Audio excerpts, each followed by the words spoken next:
И вообще вся эта возня вокруг In general, all this fuss продолжения around additional weapon стратегии deliveries, in только my в одном. opinion, has only one goal: Задача to вот drag out the armed conflict for as long as потенциально possible. те самые ракетные. Да, но если они будут If they are поставлены, supplied, we will безусловно, draw appropriate conclusions соответствующие from this and use должны our own применить weapons, свои of which we have средства enough, in поражения. order to strike at those facilities we are not targeting yet. Matthew, what was at the core of Putin's message to the U.S.?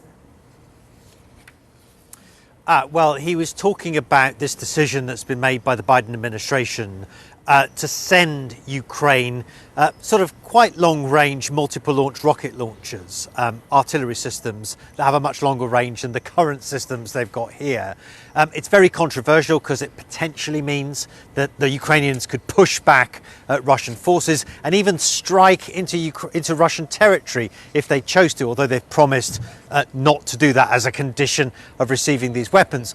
But Vladimir Putin, for the first time, spoke about this deployment over the course of today on Russian television. He basically tried to play down the threat, saying, look, you know, this is not something they didn't have in the past. They've had weapons that can launch artillery this far before. It's about 50 miles or so, by the way, the range of these weapons.